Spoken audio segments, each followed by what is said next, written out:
Hi అండి, welcome to Vaishu recipes. Evening పూట అప్పటికప్పుడు అయిపోయే స్నాక్ రెసిపీ అయితే చూపించబోతున్నానండి. 2 కప్పుల మరమరాలు ఉంటే చాలు, ఇలా ఈజీగా ఇన్స్టెంట్గా స్నాక్స్ అయితే చేసుకోవచ్చు. చాలా అంటే చాలా టేస్టీగా ఉంటాయి. పైన క్రిస్పీగా లోపల సాఫ్ట్గా టమాటో కచప్తో తింటుంటే అద్దరిపోతుందండి. పిల్లలకైతే చెప్పనవసరం లేదు, చాలా బాగా నచ్చుతుంది.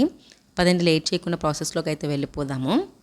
ఫస్ట్ ఒక బౌల్లోకి 3 కప్పుల మరమరాలు అయితే తీసుకుంటున్నాను. ఇప్పుడు మరమరాల్లోకి 2 గ్లాసుల నీళ్ళు అయితే వేసుకోవాలి.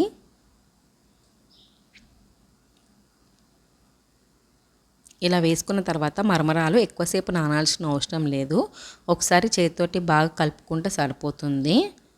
ఇప్పుడు ఒక స్ట్రైనర్ తీసుకొని స్ట్రైనర్కి అయితే మరమరాలు వేసేసుకోవాలి.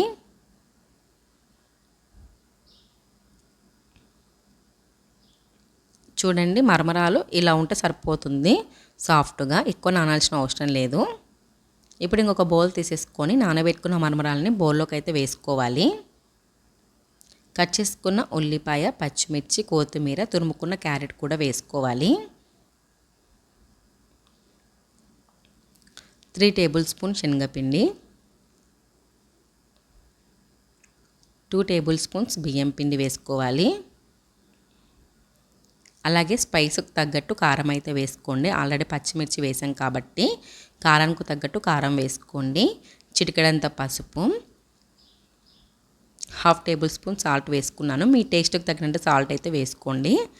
ఇప్పుడు వాటర్ లేకుండా బాగా కలుపుకోవాలి. ఆల్రెడీ మరమరాలు తడి ఉంటుంది కాబట్టి ఫస్ట్ బాగా కలుపుకున్న తర్వాత అవసరమైతేనే కొన్ని వాటర్ చిలకరించుకుంటూ బాగా కలుపుకోవాలి. మనకు రౌండ్ ఉండలాగా చేసుకోవడానికి వీలుగా ఉన్నట్టు కలుపుకోవాలి. ఇప్పుడు నిమ్మకాయ సంత ముద్ద తీసేసుకొని రౌండ్ బాల్ లాగా చేసుకున్న తర్వాత ఇలా మధ్యలోకి ప్రెస్ చేసుకోవాలి. కట్లెట్ షేప్లోగా ఇలా ప్రెస్ చేసేసుకొని ఒక ప్లేట్లోకి తీసుకొని పక్కన ఉంచుకోవాలి. అలాగే అన్ని బాల్స్ ఇలాగ మధ్యలో కొత్తుకొని ఒక ప్లేట్లోకి అయితే తీసుకొని పక్కన ఉంచుకోవాలి.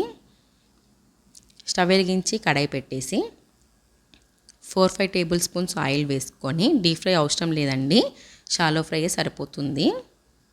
ఆయిల్ హీట్ ఎక్కాక మీడియం ఫ్లేమ్లో పెట్టేసి చేసుకున్న కట్లెట్స్ అన్నీ ఇలా ప్యాన్లో ఒక్కొక్కటిగా విడివిడిగా వేయాలి.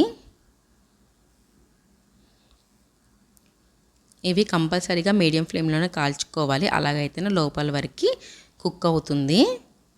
చూడండి, ఒకవైపు వేగాయి, ఇంకొక వైపుకి అయితే తిప్పుకోవాలి. ఎక్కువ టైం కూడా పట్టదండి వేగడానికి, కానీ తప్పకుండా మీడియం ఫ్లేమ్లోనే కాల్చుకోవాలి. అలా అయితేనే పైన క్రిస్పీగా లోపల సాఫ్ట్గా చాలా బాగా వస్తాయి. ఇంకొక వైపు కూడా వేగాయి, చూడండి మంచి కలర్ కూడా వచ్చాయి కదా. ఇప్పుడు ఒక సర్వింగ్ ప్లేట్లోకి అయితే తీసేసుకుందాము. చూడండి, చాలా చక్కగా ఉన్నాయి, టేస్ట్ కూడా చాలా అదిరిపోయింది. టమాటో కచప్తో సర్వ్ చేసుకుంటే చాలా అంటే చాలా బాగుంటుంది. పైన క్రిస్పీగా లోపల సాఫ్ట్గా చాలా బాగున్నాయండి. అప్పటికప్పుడు 10 నిమిషాలు అయిపోతుంది కదా ఈ స్నాక్. మీరు కూడా ఇంట్లో ట్రై చేసి ఎలా వచ్చిందో కమెంట్లో చెప్పండి. మీకు కనుక ఈ వీడియో నచ్చితే లైక్ చేసి సబ్స్క్రైబ్ చేసుకోండి. బాయ్.